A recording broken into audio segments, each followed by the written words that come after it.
Hello, my name is Logan Hawk, also known as the Angry Christian on blogtalkradio.com. And I wanted to start off doing a series on the topic of atheism. And more specifically, I want to refute Richard Dawkins in his video series known as The Root of All Evil and the God Delusion. And I just want to make some statements and ask a few questions. I first want to ask, what myths and superstitions in religion has science disproven? I want facts, please. You make a lot of statements, and I have yet to hear you back it up with irrefutable evidence. May I ask how faith is irrational when we are all faith and fear-based creatures?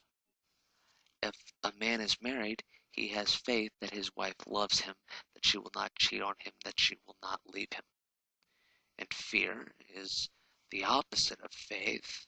Okay, it's the negative version of faith, if you will. If I step into a forest and I am confronted by a bear, I am going to be fearful of that bear because, in a sense, I will have faith in that animal's ability to hurt me. I notice you like to pick on the ignorant, the ones incapable of defending Judeo-Christian beliefs. You talk to extremists, and you talk to ones such as Reverend Michael Bray, who backed up a parishioner in court who murdered in the name of the Bible. But the man was not Christian. He was a militant. He believed in stoning adulterers and murderers without being just in judgment and hoping that they would come to know the Lord. Let's see here. I'll come back to that in just a moment. You say that the Bible contradicts itself, but you only spoke of scriptures in English. Any layman in the church is going to know that the Bible was not written in English, that the Old Testament was written in Hebrew, the New Testament was written in Greek. You mention of a time past of people that believed in a God that moved the sun across the sky in a chariot. And you mentioned a people that believe that on the first day God created light. That passage in and of itself, Richard Dawkins, was used to your benefit. Genesis chapter 1 says that on the first day God created light. But the sun was not created by God until the fourth day. So the fact that God created light on day 1, but the sun on day 4 should tell you, hello, the Bible was not written in English. Things got lost in translation. You couldn't make a better argument like, oh, I don't know, the Bible was written by man. Man is fallible, therefore the Bible is fallible. You never made that argument. But it's a better one than the ones you made. It's sad that I, the Christian theist, could make a better argument for atheism than you. At least I'm backing up my statements with evidence.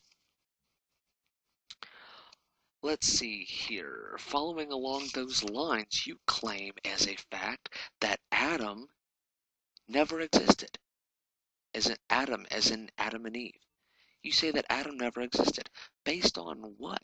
The fact that there's no contrary evidence? Then just let me go ahead and say that Richard Dawkins kills and eats babies. Why? Because I have no evidence otherwise. That's absurd logic. Come on. I know I went overboard with that statement, but it was to prove a point. You bring up hell and hell houses. A pastor who makes dramas out of preaching hellfire and brimstone. I had never heard of a hell house until your video. Way to advertise. You bring up Jill Mitten, a psychologist who created a house for people who feel that they were abused mentally as a child because of a hellfire brimstone message. Come on, we all know that most children don't pay attention in church. I myself had the attention of a gnat when I was a kid.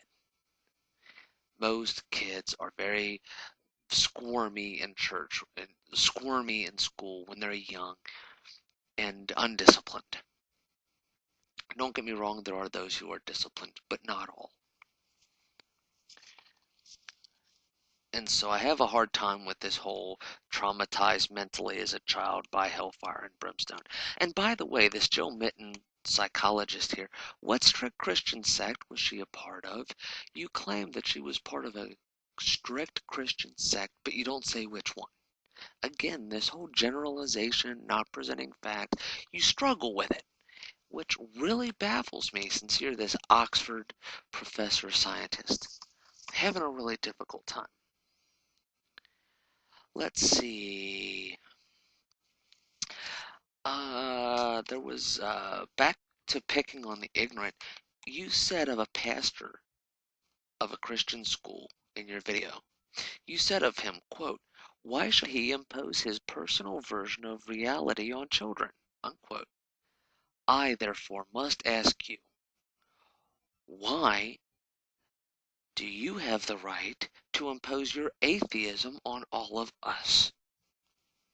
Speaking of children, you blurred their faces in your videos in hopes of showing some kind of proof to reveal their victimization of this uh, virus known as religion.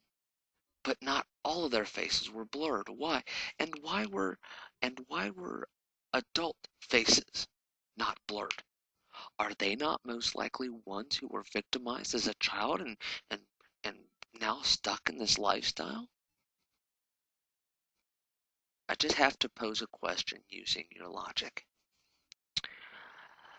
I hate to bring it up, but you called God a racist. And you know what? You yourself are a bigot. You said that people label kids because of their parents' religion. You mean that you labeled me as one who labels because you essentially said I label children. You made a statement about me without even knowing me.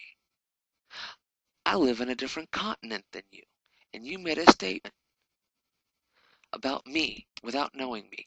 That is bigoted. You also made a statement, and I quote, 50 years ago, everyone in Britain was racist, unquote. You said everyone, not most, not all, or not most, not some, not a few, everyone. That is all encompassing.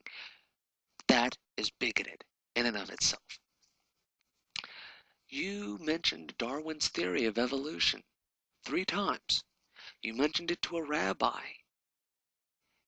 who said that it was just, he made it a point to say that it was just a theory, not law. And you called it fact. Well, I hate to break it to you, Darwin's Origin of Species is racist. It's written into the title as a preservation of favored races. Favored? Racism is written into the end of chapter 6 and beginning of chapter 7 of that book. Darwin equates Australian natives and blacks that he perpetually calls Negroes to apes, all of which he said would be extinct in just a century or two. And I hate to break it to you, but people try to say that you cannot discredit a theory because of a man's prejudices. But the problem with this is racism is built into and part of Darwin's theory of evolution. You are allegorically trying to separate E from MC squared. Prejudice is written into the Darwinian theory of evolution. Anyways, that concludes part 1, and I will be discussing part 2 later.